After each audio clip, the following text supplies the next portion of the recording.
चाहती कि आस्था और धर्म के मामले में कोई खेलवाड़ करे, छेड़छाड़ करे, क्योंकि ये एक बड़ी आबादी से जुड़ा हुआ मामला है। इसलिए सरकार यहाँ पर इस तरह के तर्क दे रही है। इन तमाम बातों को लेकर हमने कुछ सवाल तैयार किए, एक सर्वे किया। उस सर्वे को लेकर हम जनता के बीच गए, लोगों से उसके बारे में राय जानने की कोशिश की।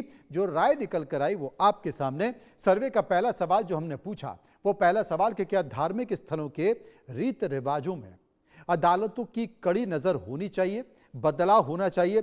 लोगों की जो राय निकल कर आई, 43% लोगों ने कहा हाँ बिल्कुल होना चाहिए। 23% लोग कह रहे थे नहीं, ये धार्मिक मामला है, हस्तक्षेप नहीं होना चाहिए। 29% लोगों ने कहा कि जब भेदभाव हो, और 5% लोगों ने इस पर कहा कि हम कुछ भी कहना नहीं चाहते। सर्वे का एक और सवाल जो हमने लोगों से पूछा कि क्या मंदिरों में परंपरागत प्रसाद जैसे मदिरा शराब को बदलना सही है? आपकी राय क्या है? 32% लोगों ने कहा हाँ बदलना चाहिए अगर इस तरह की परंपरा है तो। 26% लोगों ने कहा भक्तों की सहमति जरूरी है, और 36% लोगों ने कहा परंपरा बनी रहनी चाहिए। 6% लोग इस पर कुछ भी कहना नहीं चाहते। सर्वे का एक और सवाल जो हमने पूछा, सर्वे का एक और सवाल कि क्या कोई व्यक्ति अपनी पसंद के हिसाब से मंदिर के नियम बदल सकता है, बदलवा सकता है? 10% लोगों ने कहा हर व्यक्ति को यह अधिकार होना चाहिए। 43% लोगों ने कहा इस पर कोर्ट और अदालत ही फैसला ले। 46% लोगों ने कहा धार्मिक नियम सर्वोपरि हैं, और 1% लोग इस पर कुछ भी कहना नहीं चाहते। सर्वे का एक और सवाल जो हमने लोगों से पूछा कि महिलाओं के धार्मिक स्थलों में प्रवेश को लेकर आपके विचार क्या हैं? संवेदनशील मामला, यहां पर लोगों की राय निकल कर आई। 66% लोगों ने कहा समान अधिकार मिलना चाहिए।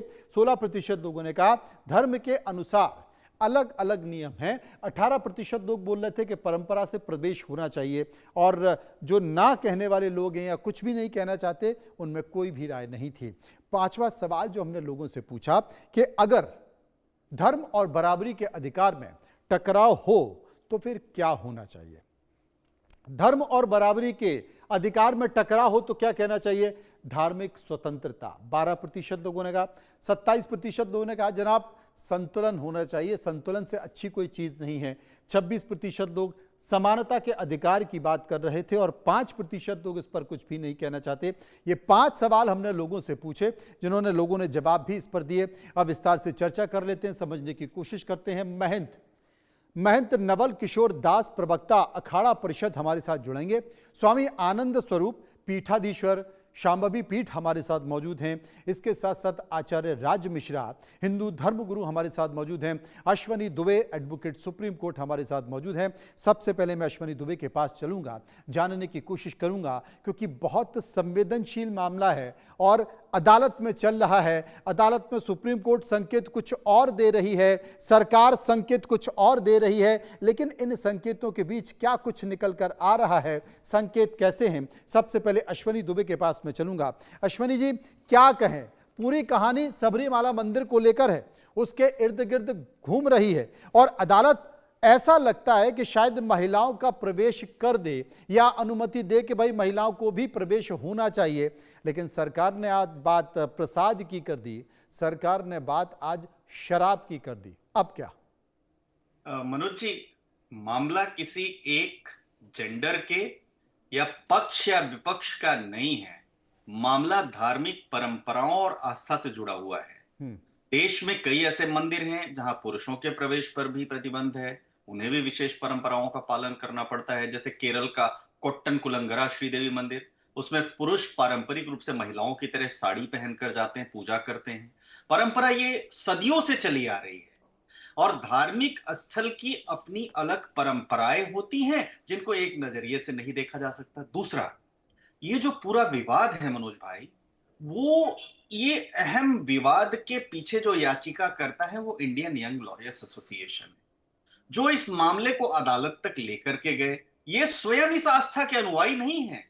प्रश्न सीधा सीधा यह उठता है कि क्या किसी धार्मिक परंपरा को चुनौती देने का अधिकार उस व्यक्ति को होना चाहिए जिसकी उस आस्था से कोई सीधा जुड़ाव ही ना हो। और रही बात आध्यात्मिक अभाव का, तो आध्यात्मिक अभाव का दावा वही व्यक्ति कर सकता है जो उस परंपरा में विश्वास रखता हो।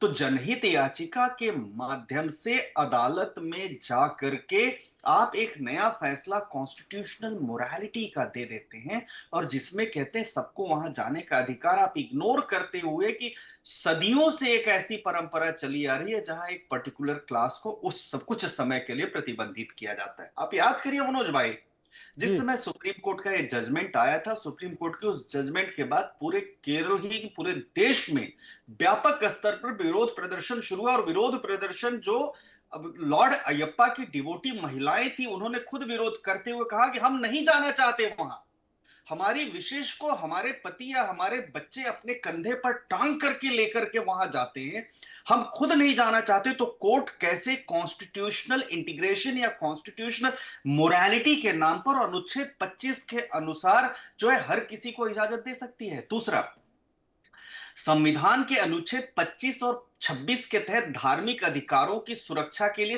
3 स्तरीय तंत्र मौजूद है। पहला जो 25(1) के तहत कहते हैं व्यक्तिगत धार्मिक स्वतंत्रता, दूसरा राज्य का नियामक अधिकार और तीसरा अनुच्छेद 26 के तहत संस्थागत अधिकार। सदियों से जो चली आ रही परंपराएं हैं, वो परंपराएं व्यक्तिगत आस्था, संवैधानिक नैतिकता से ऊपर होती है और इसलिए जो व्यक्तिगत धार्मिक स्वतंत्रता है, धार्मिक स्वतंत्रता की बात करते हैं, सामूहिक संप्रदाय की बात करते हैं, वो ये देखा जाता है कि किसी भी धर्म की जो स्थापित परंपराएं हैं, उन परंपराओं को ना तो रोका जा सकता है, ना छेड़ा जा सकता है। और धर्म और धार्मिक प्रथाएं मूलतः विश्वास का विषय हैं। अगर कोई व्यक्ति किसी परंपरा को नहीं मानता तो उस मंदिर में न जाने के लिए स्वतंत्र है, लेकिन उस परंपरा को बदलने की कोशिश करना जी। जिसमें उसकी खुद की आस्था नहीं हो, क्या यह सही ठहराया जा सकता है? आप मध्य प्रदेश के हैं, आप बताइए, बाबा महाकाल के मंदिर में सुबह 4 बजे जो आरती होती है, उसमें महाकाल की आरती में एक परंपरा, एक वेशभूषा है, कोई कहता है नहीं हम जब चाहेंगे तब वो करेंगे, तो क्या ऐसा लगता है नहीं है आपको कि वो एक सदियों से चली आ रही जो परंपरा, जो आस्था है, उस आस्था के ऊपर, उस परंपरा के ऊपर, उस धार्मिक रीति रिवाज के ऊपर और ईश्वर की जो ईश्वर ने स्वयं बनाया उसके प्रति छेड़खानी है? इसलिए मैं समझता हूं कि यह मामला सिर्फ जेंडर डिस्क्रिमिनेशन का नहीं है, ये मामला यह है कि इसेंशियल जो वहां पर प्रथाएं चल रही हैं, उन प्रथाओं को चलने दिया जाए और अदालतों का जो अधिकार है, वो अदालतों का अधिकार ये देखते हुए वो कहें कि किसी को जाने जो उस धर्म का अनुयायी हो। और इसी मामले पर मैं समझता हूं कि जो संविधान की 9 सदस्यीय पीठ है, जिसमें honourable chief justice of India जो एबल जज, उनके जैसे विद्वान और तमाम विद्वान जज हैं, वो सुनवाई कर रहे हैं और अदालत का काम है कोई प्रथा जरूरी है कि नहीं है, या ये अधिकार उस समुदाय का होना चाहिए या नहीं, और उस परंपरा को जी रहा है। और इसीलिए सब आप देखेंगे तो संविधान की मूल भावना सदाचार पर भी आज बहस हुई। Over to you.